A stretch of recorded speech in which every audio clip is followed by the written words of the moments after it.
Broadcasting from the business capital of the world, this is the Podcast Business News Network. Welcome back, everybody. It is something that all of us deal with. I'm sure you have dealt with it before. It's very challenging. It is life-changing.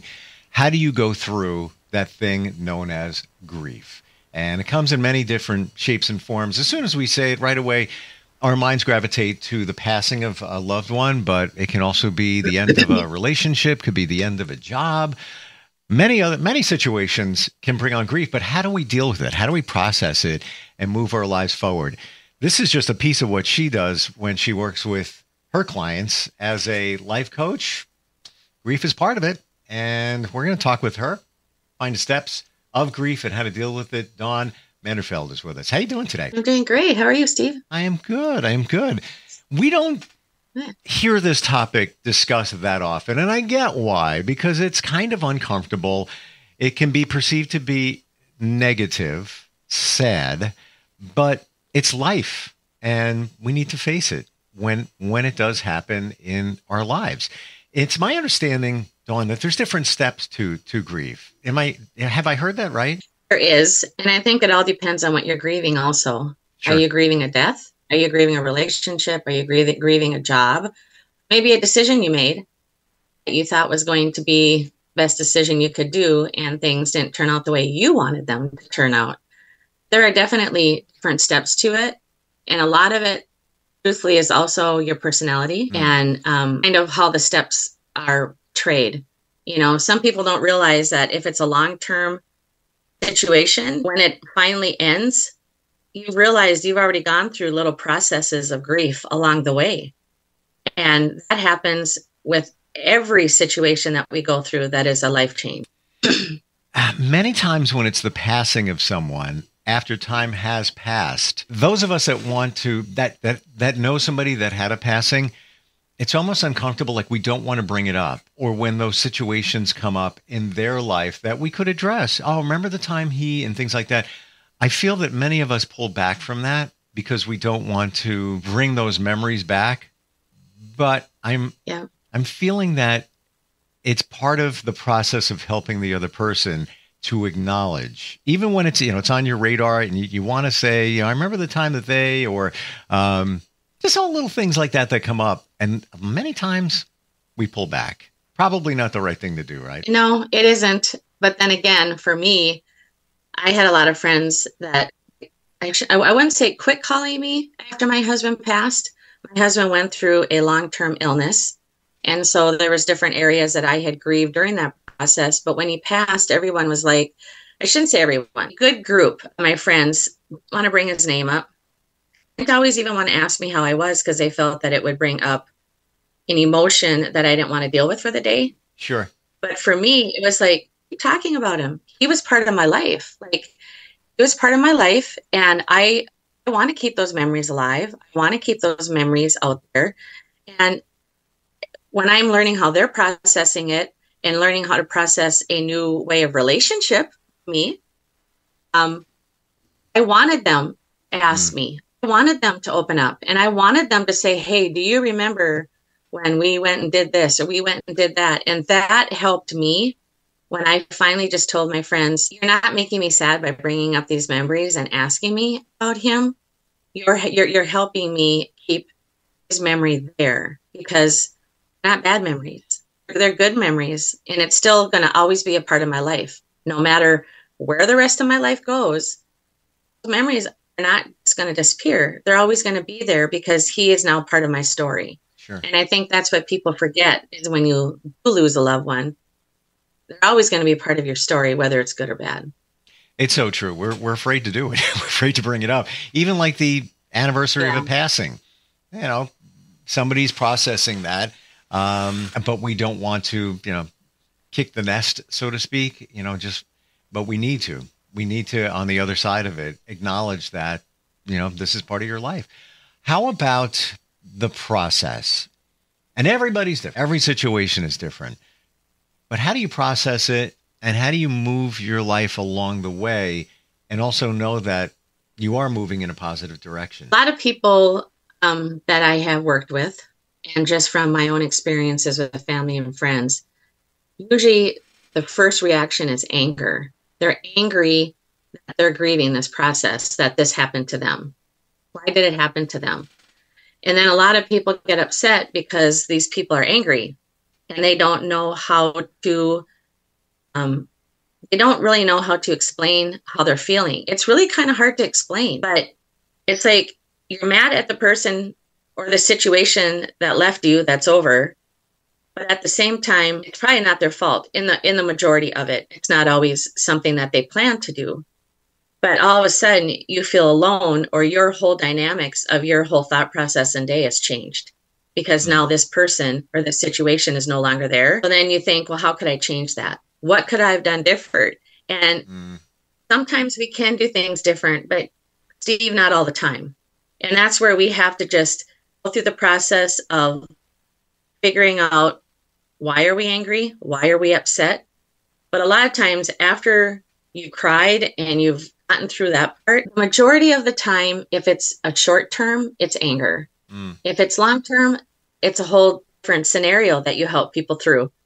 So it really does determine too, if it's a short term situation, that just happened quickly, very unexpected, or if it's a long term, because the grieving process in each one is similar, but you grieve them way differently. Like anger is a process you grieve always at the beginning, whether it's short or long term.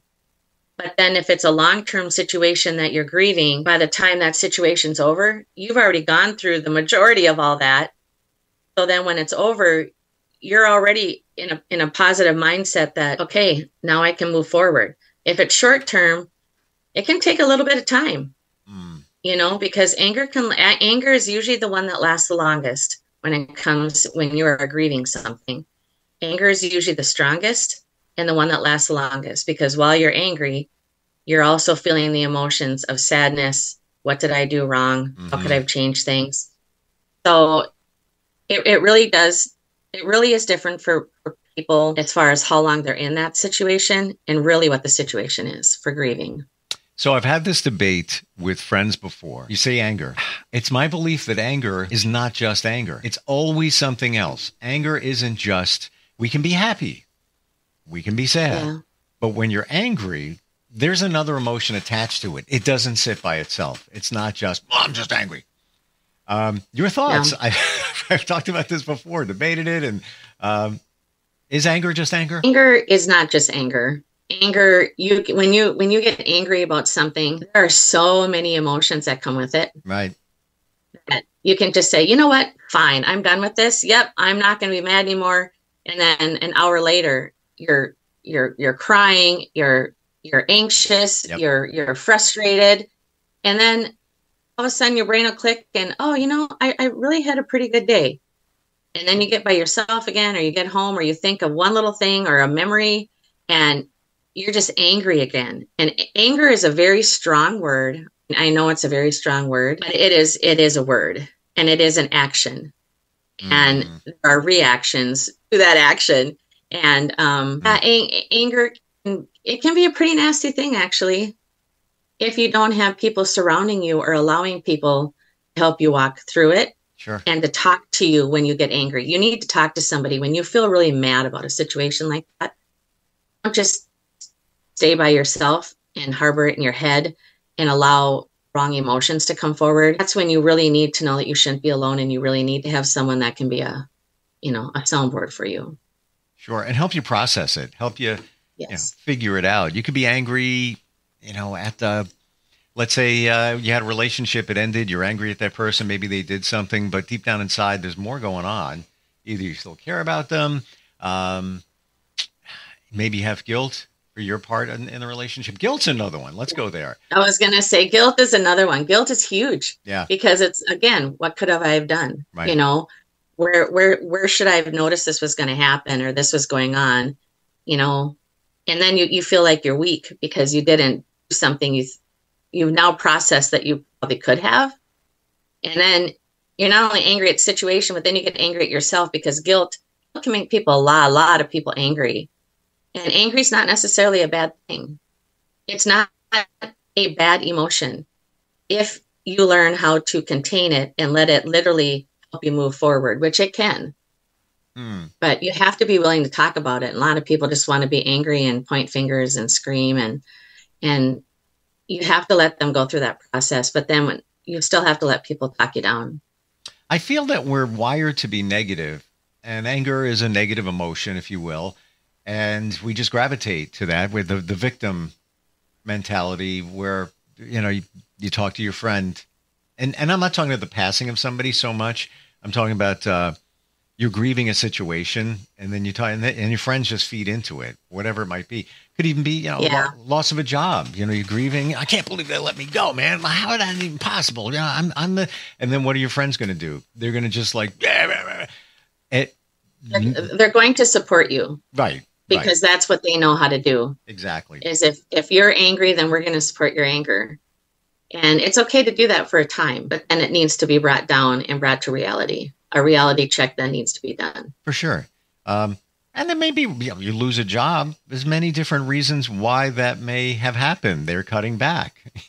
You can't control it. And maybe that's the other thing that should be considered in the grieving process. Most times it's out of your control, right? Well, it is, because let's go to a relationship instance. Sure. Whether it is a physical relationship or it's with someone that was your best friend for years. When you're in those type of things, all of a sudden it's done and it's over. People need to realize sometimes there's nothing you could have done to change it. Yes. It could be really their issue. And it's hard to accept that because, well, they were my best friend. I know them inside and out, or I was with him or I was with her for all these years and, for a year and a half, and I knew them, and, why didn't I see this? And sometimes it truly, Steve, is not anything we have done, anything we could have changed. It's something we're going through. Yep. And that's even hard to accept. Once you do, though, it's really cool. Well, once you do, it's like you have empowerment. All of a sudden you feel like, oh, okay. No. And you do eventually see little signs. Yes. Of things slowly changing or quickly changing. And we're not always aware of it. We're not always keeping our eyes on that because we're still on a different emotion of it. So, yeah. And once you take a look at, in those situations, why people do what they do, and if you're privy to their upbringing, sometimes it comes clear, and it's not that you're looking for an excuse, but it's like, oh, that does make sense. Let's be honest here. Relationships take two. It's not just always one-sided. Very rare, unless somebody has, abuse issues, substance abuse, whatever it may be. It's always two, but it can be like this as well. The scales are not always going to be the same. But it's still a grieving process. You still have to work your way through it, no matter what it is. And it changes who you are. Mm-hmm. Every time you're grieving a situation, like you had said, whether it's a relationship, whether it's a death, whether it's a job situation, every time we go through a change like that changes the directory of our life, it changes us. So are we going to be willing to take the time for us to change? And there again, what's our mindset going to be? Make sure that we're changing positive and we're changing forward and we're still changing to where we want to go. And we're not going to let these situations either destroy us or change our direction into a downward spiral. And that's also very huge. People don't realize this world is so crazy. You really do need either surround yourself with good people or find someone who can literally help you process it. Because our brains are now trained to process so many things in a day. And when you're grieving something that you don't want it to destroy you, put that in the mix of either being a parent or being, all of a sudden being alone or trying to still go to work or not having a job anymore, whatever it may be. A lot of times we're not even given the time to process anymore because everything is a microwave world. You just have to keep going. And then one day you're going to fall apart and then you're going to take a while. So, deep question alert. Boop, boop, boop, boop, boop. Here we go. How do you know that you're done grieving or that you're still grieving? Where am I going with that? Let's say somebody passed years ago, and in your mind, they're gone. You think about them, but you think you're done with that process of grieving. But how do you know if you are? How do you know that there's still things floating around in you that, you act a certain way because of their passing? How would you even know years later? Deep question alert, by the way. I get it. No, it is. I'm just figuring out how to put my words. Okay. And while you, okay, the grieving process never really stops. I mean, when you have a big loss, it's going to be with you forever. However, when you know that you're finally past the devastating shock and the devastating emotions of it, sure, is when you can bring them up, you can have memories, and you can talk about it, and you can start smiling about it and realize, okay, that was a part of my life. Now it hasn't been 10, 15 years. I'm going to use an example. On Monday, I brought my mom to Mayo. She had heart surgery. I used to work there. I ran into a nurse on the floor my mom was at and said, "Don, how are you doing?" She was one of my husband's nurses. She said, "Isn't today the anniversary of his passing?" And I said, "It is." So this last Monday was the anniversary of the passing of my husband in 2017. And she was like, "Oh, do you remember when we brought him in a steak dinner when he was feeling better? And we were able to put a little picnic up." And it was a positive thing because this person remembered that part of my life and was just, had memories to share with me. And it wasn't a sad thing. So when you know that it's still there, and are you always going to wonder, what if that didn't happen? Where would my life be now? Would I be this far in this job? Would our friendship be here? Would our relationship be here? Would we have gotten married? Whatever the situation may be. It's when you can talk about it and you can treasure that time that you had with them, that time you had your favorite job, that time you had that best friend, and you can literally think positive about it. There does come a time in the grieving process that you are done grieving hurt, the angry, when you're angry, the sure, disappointment. You do. There is a process, but always that's always going to be there in your life. That's how you really know that. Oh, okay, yeah, I'm done grieving all that sad, bad, frustrating stuff, and now I can literally talk positive about that situation. So yes, there is a time when you know you are done. Okay. Literally grieving in the negative, in the frustrating, sad way. I understand that we all hold emotions, and sometimes we don't know that we're holding them. And that's also where I was going with that. Let's say the passing of a parent years ago. And you think you're okay, but maybe it's still floating around inside of you, or a situation from back then. I guess that's where it comes down to talking with somebody, bringing it up, see where you're at with that.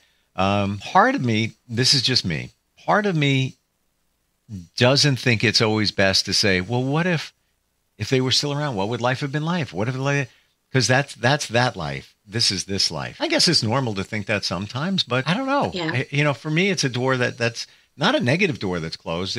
That's a chapter of your life, and then your life has moved on after. And we're talking about it could be any grieving. You lose a job, Yeah. And then you can't find another one like it. Yet you're learning to be comfortable where you're at now. Right. Yeah. Right.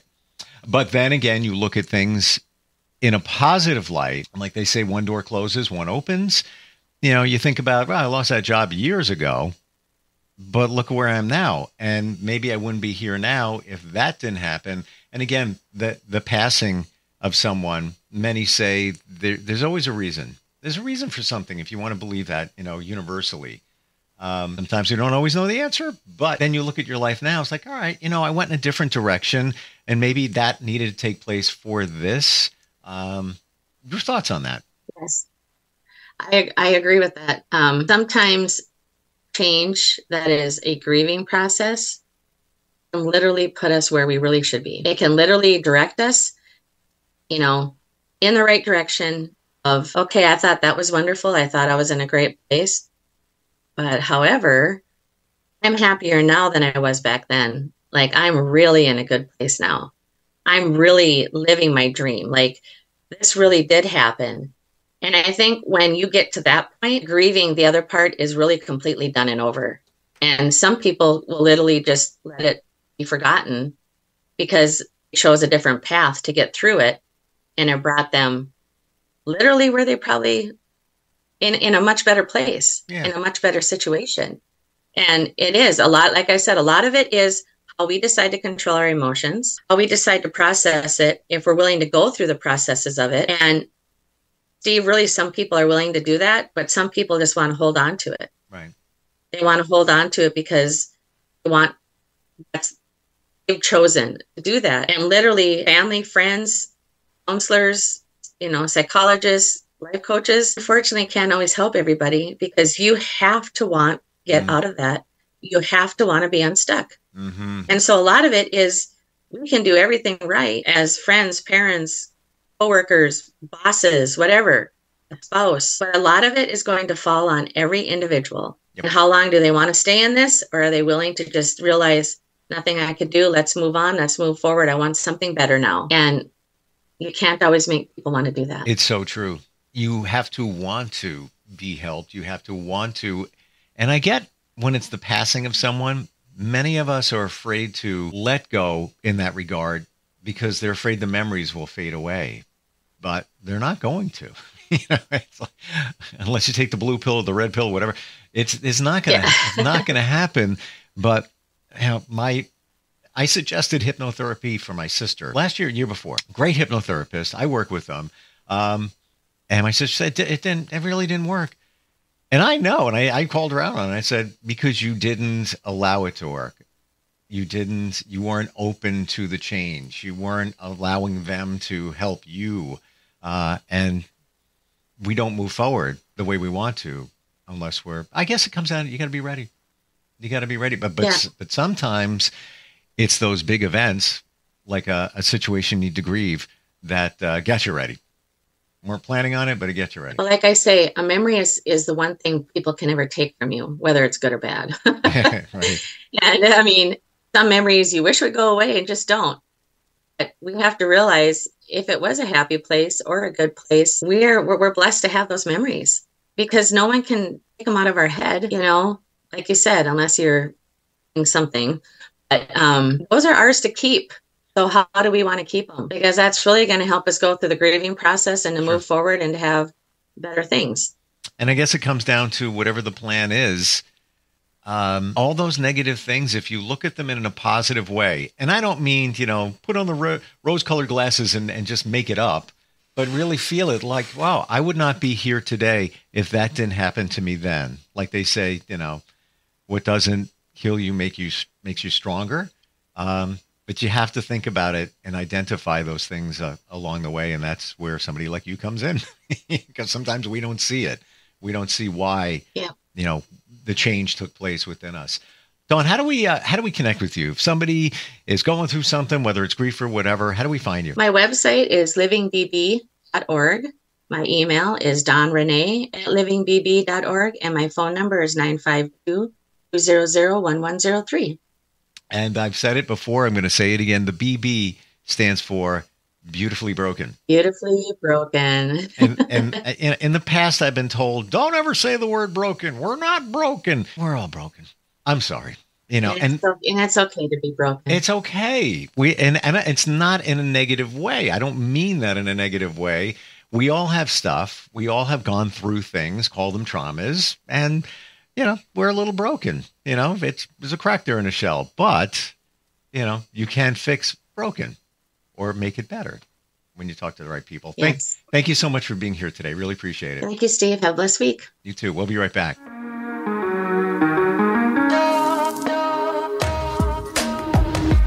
Broadcasting from the business capital of the world, this is the Podcast Business News Network. When it comes to making plans, you are the best. What about those round trips that you plan in advance, which are perfect on your way there and perfect on your way back?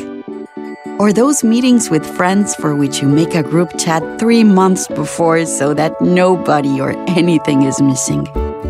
Or your daughter's first birthday party? You planned it with such dedication that instead of the first, it felt like our 15s.